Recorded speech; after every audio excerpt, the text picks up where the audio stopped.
이승신 소벼랑과 저승신 대벼랑 이야기 시작하겠습니다. 옛날 옛적, 그 옛날보다 더 먼 옛날 옛적, 거기서 또 한참 더 먼 옛날 옛적, 더 갈 수 없는 끄트머리 옛날 옛적에 하늘과 땅이 처음으로 생겼는데, 이때는 하늘과 땅이 지금처럼 떨어져 있지 않고 서로 맞붙어 있었습니다. 그러다가 어느 날 하늘과 땅 사이에 금이 생겨 그 금이 점점 벌어지면서 하늘과 땅이 갈라지게 되었습니다. 그렇게 떨어진 땅에는 산이 솟아오르고 골이 깊게 패여 물이 흐르고 흐르는 물이 고여 바다를 이루었지요. 하늘에는 구름이 생기고 무지개가 걸리고 비와 눈이 내리고 전등 번개가 치는 온갖 조화가 생기기 시작했고, 그 뒤에 하늘과 땅에서 각각 푸른 이슬, 거물 이슬이 맺히고 이것이 합치면서 온갖 것이 생겨나기 시작했는데, 맨 먼저 생겨난 것이 하늘의 별이었어요. 반짝이는 별이 하나 둘 생겨나다가 이윽고 하늘을 가득 메우니 뒤이어 해와 달이 둘씩 생겨나고, 땅에는 갖가지 풀, 나무와 물고기, 날짐승, 길짐승이 생겨나고 이윽고 사람도 생겨나게 됐어요. 이때 하늘 임금님 옥황상제는 산 사람 세상 이승도 다스리고 죽은 사람 세상 저승도 다스리고 신이 사는 하늘 세상도 다스리고 사람 사는 땅 세상도 다스렸지요. 그래서 별명도 천지왕이라고 했어요. 그런데 산 사람 세상 이승은 딴 데보다 더 살기 어렵고 어지러웠어요.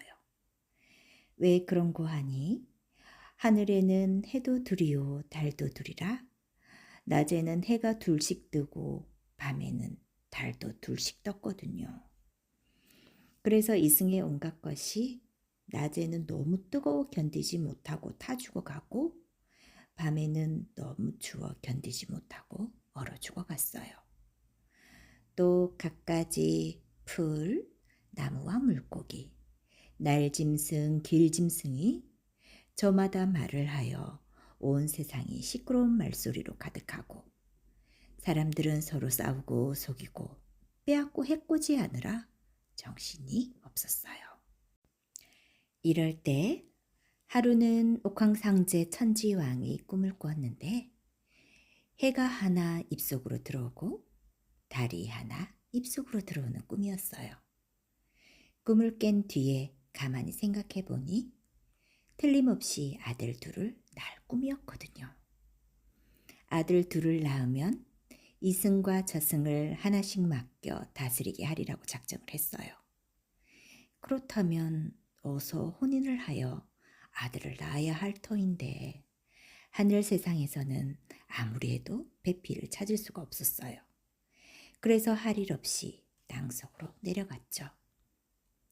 천지왕이 갑옷을 입고 활을 메고 오색구름을 잡아타고 땅 세상 지성국이라는 곳으로 내려왔어요.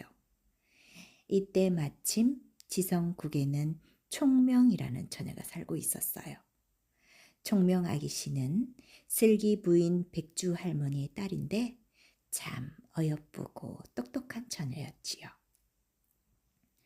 천지왕이 총명 아가씨가 사는 집 옆을 지나다가 울 너머로 아가씨를 건너다 보니 그 모습이 너무나 아름다웠거든요.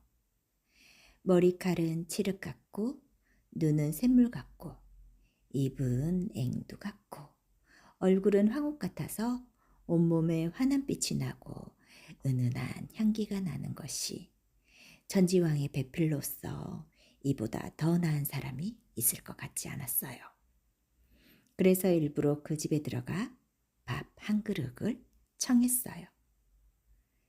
지나가는 길손인데 배가 몹시 고파서 그러니 밥 한 그릇만 주십시오. 그러니 백주 할머니가 천지왕을 집 안으로 맞아들이고 나서 딸 총명아기 씨에게 밥을 지으라고 했어요. 손님께서는 잠시만 기다리십시오. 곧 밥을 지어드리겠습니다. 총명아가씨가 부엌에 나가 밥을 지으려고 하는데 아플싸 밥 지을 쌀이 뚝 떨어졌네요. 쌀 뒤주도 텅텅 비고 쌀 단지도 텅텅 비고 집안 어디에도 쌀 하나 남아있지 않으니 어떻게 하겠어요. 마침 그 마을에 수명장자라고 하는 큰 부자가 살았는데 그 집에는 언제나 곳간에 쌀이 가득 차 있어 떨어질 날이 없었어요. 아기씨가 바가지를 들고 그 집에 쌀을 구우러 갔어요. 여보세요, 수명장자님, 쌀 한 대만 구워주십시오. 구워주긴 하겠지만 갚을 때는 2배로 갚아야 하느니라. 욕심쟁이 수명장자는 쌀 한 대를 구워주면서 쌀 반대에 흰물의 반대를 섞어 주었어요. 총명아기씨가 집으로 돌아와 쌀을 씻는데 물에 섞인 쌀을 9번 씻고 10번 일고 또다시 9번 씻고 10번 일어서 밥을 지었어요. 정성껏 밥을 지어 천지왕에게 주었는데 천지왕이 밥을 받아 첫 술을 떠서 씹으니 모래가 아작 씹혔어요. 아기씨, 밥을 어떻게 지었길래 첫 술에 모래가 씹히는가요? 손님, 정말 미안합니다. 밥 지을 쌀이 없어 수명장자 집에서 쌀 한 대밥 구웠더니 쌀 반대에 흰물의 반대를 섞어주기에 9번을 씻고 10번을 일기를 2차례나 했으나 아직도 모래알이 남아있었나 봅니다. 밥을 다시 지어 올리겠습니다. 아니 됐습니다. 그보다도 수명장자는 대체 어떤 사람이기에 가난한 사람이 쌀을 구워달라면 모래를 섞어준답니까? 수명장자는 가난한 사람들에게 쌀을 구워줄 때는 흰 모래를 섞고 좁쌀을 구워줄 때는 검은 모래를 섞습니다. 그렇게 모래 섞은 곡식을 작은 대로 한 대를 구워주고 큰 대로 2대를 받아 부자가 됐습니다. 또 수명장자의 딸은 가난한 사람들에게 일을 시키고 좋은 장은 제가 먹고 그들에게는 썩은 장을 주워 먹게 했고 수명장자의 아들은 마소에게 물을 먹일 때 말 발굽에 오줌을 누워 먹였습니다. 이 말을 들은 천지왕이 괘씸하게 여기고 아가씨 몰래 하늘 옥황궁에 가만히 기별을 보내 우레 장군과 불꽃 사자에게 명하기를 우레 장군과 불꽃 사자는 듣거라. 땅 세상 지국성 수명장자는 욕심이 많으니 우레로 다스리고 그 집은 불꽃으로 다스리라. 곧바로 하늘에서 우르르 쾅쾅 무시무시한 우레가 내리쳐 수명장자를 마치고 활활 타는 불꽃이 수명장자 집에 떨어져 그 집을 다 태워버렸어요. 천지왕이 또 명하기를 수명장자는 곧 지옥으로 보내 3만 년을 굶긴 뒤에 내쫓아 객귀나 되게 하여라. 또 수명장자 딸은 가난한 사람을 업신여기고 못살게 굴었으니 부러진 숟가락을 엉덩이에 꽂아 팥벌레로 만들어 평생 팥밭에서 살게 하고 그 아들은 마소에게 물을 안 먹이고 오줌을 먹였으니 부리가 꼬부라진 솔개로 만들어 비 온 뒤 날개 물이나 핥아먹게 하여라. 하니 그대로 다 되었습니다. 이렇게 하고 나서 천지왕이 슬기 부인 백주 할머니에게 나는 본디 하늘임금 천지왕인데 배피를 구하려고 인간 땅에 내려왔다가 이댁 아가씨를 보고 마음에 끌려 염치를 무릅쓰고 이렇게 집안에까지 들어왔습니다. 부디 따님과 혼인을 허락해 주십시오. 백주 할머니는 혼인을 허락했어요. 그래서 곧바로 마당에 자리 깔고 차일 치고 맑은 물 떠다 놓고 혼례를 치렀지요. 이제 총명 아가씨는 총명 부인이 됐어요. 천지왕과 총명 부인은 혼인한 뒤에 새 일에 20하루 동안 함께 지냈지요. 그러다가 천지왕이 다시 하늘로 올라가야 할 때가 됐어요. 헤어질 때 천지왕이 부인에게 당부하기를 10달 뒤에 쌍둥이 형제를 낳을 것이니 큰 아들은 대별왕이라 하고 작은 아들은 소별왕이라 하시오. 그렇게 하겠습니다. 그런데 나중에라도 아이들이 아버지를 찾으려면 증표가 있어야 하지 않겠습니까? 박씨 2개를 줄 터이니 아이들이 나를 찾거든 이 박씨 하나씩을 주어 정월 첫 대진 날에 양지 바른 곳에 심으라 하십시오. 그러면 나를 찾을 길이 생길 것입니다. 이러면서 박씨 2개를 총명 부인에게 건네주고 천지왕은 곧바로 오색구름을 잡아타고 하늘로 훨훨 올라갔습니다. 그러고 난 뒤에 총명 부인 배가 점점 불러오더니 10달 뒤에는 정말 쌍둥이 형제를 낳았어요. 천지왕의 말대로 큰 아들은 대별왕, 작은 아들은 소별왕이라 이름 짓고 정성 들여 잘 키웠죠. 대별왕, 소별왕은 무럭무럭 잘 자라서 3살에 못하는 말이 없고 5살에 못 읽는 글이 없고 7살에는 활을 쏘고 9살에는 말을 타더니 15살이 되자 혼혼장부가 됐어요. 그런데 하루는 형제가 글방에 갔다 오더니 시무룩한 얼굴로 총명 부인에게 물었어요. 어머니 우리는 왜 아버지가 없습니까?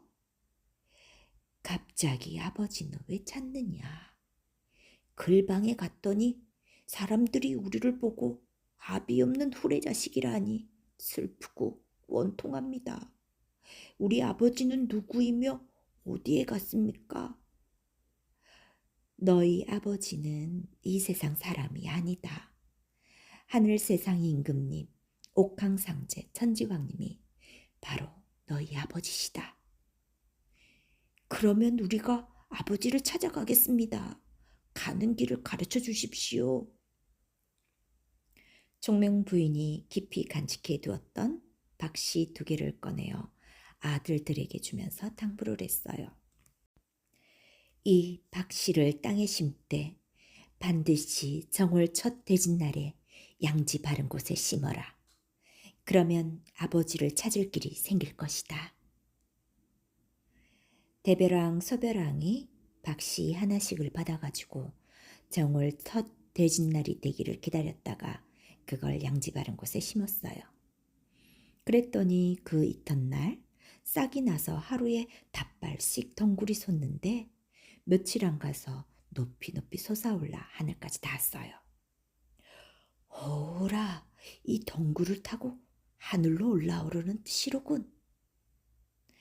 대별왕, 소별왕은 박덩굴을 타고 하늘로 올라갔어요.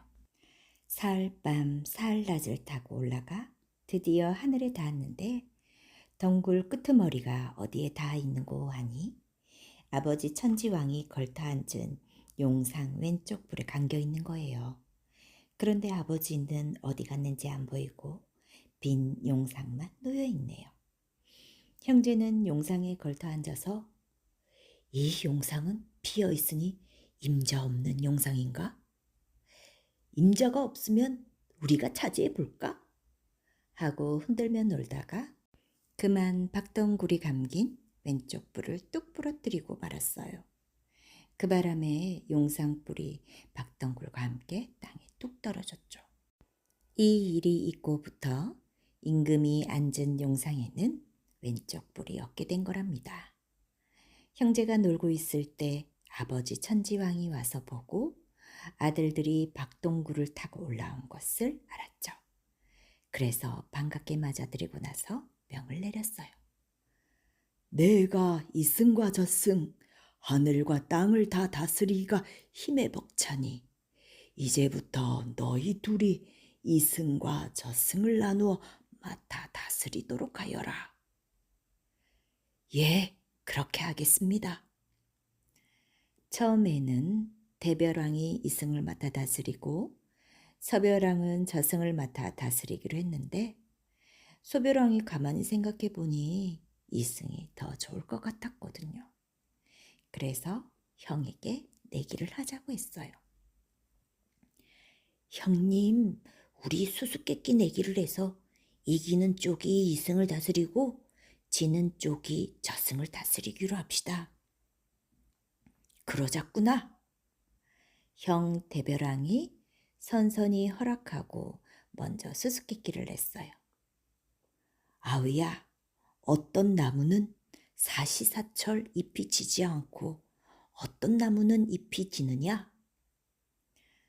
소별왕이 한참 동안 생각하다가 형님, 알았습니다.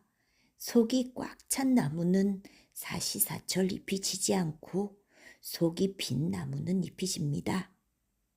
그러자 틀렸다. 청때 갈 때는 마디마디 속이 비어 있어도 잎이 지지 않느니라. 대별왕이 또 수수께끼를 냈어요. 아우야, 높은 곳의 난 풀과 낮은 곳의 난 풀은 어느 쪽이 더 잘 자라느냐?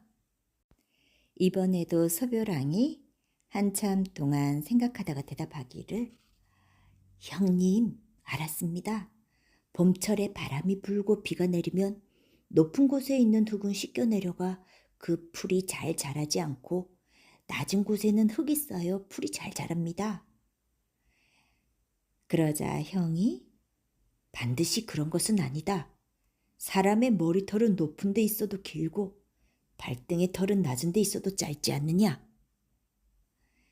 소별왕은 아무리 애를 써도 수수께끼 내기에서 형을 이기지 못할 것 같으니 다른 내기를 하자고 했어요. 형님, 수수께끼 내기는 그만두고 우리 꽃가꾸기 내기를 합시다. 같은 꼬시를 같은 날 심어서 더 잘 키우는 쪽이 이승을 다스리고 못 키우는 쪽이 저승을 다스리기로 합시다. 그러자꾸나. 이번에도 형 대별왕이 선선히 허락하고 둘이서 꽃구름을 타고 서촌 꽃밭에 가서 꽃감관한테서 꼬시를 2개 얻어왔어요. 그 꼬시를 한 개씩 나누어 은동이에 흙을 담고 정성 들여 심어 갖고 왔죠.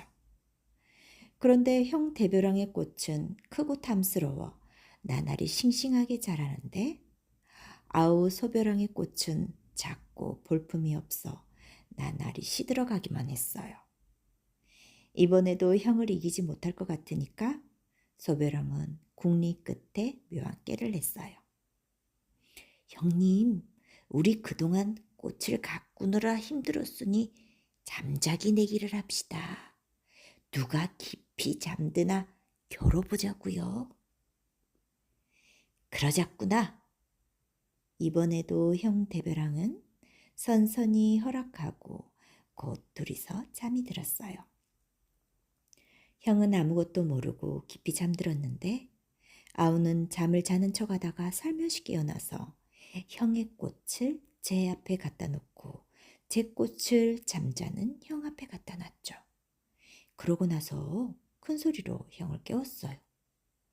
형님, 일어나십시오. 형님이 주무시는 동안에 꽃이 다 시들었습니다. 대별왕이 깨어나 보니 그동안 무슨 일이 있었는지 싱싱하던 자기 꽃은 다 시들어가고 볼품없던 아우의 꽃은 싱싱하게 잘 자라 있었어요. 할 일 없이 이승을 아우에게 양보하고 자기는 저승을 다스리기로 했죠. 대별왕이 저승으로 가면서 아우에게 단단히 당부를 했어요. 소별왕아, 이승 사람들 중에는 싸움 좋아하는 사람, 잘 속이는 사람, 남의 것을 빼앗는 사람, 까닭 없이 남을 해코지하는 사람이 많으니 부디 법을 맑게 하여 반듯하게 다스리도록 하여라. 소별왕이 이승에 가보니 아니나 다를까 사람들이 서로 싸우고 속이고 빼앗고 해코지하느라 정신이 없었어요.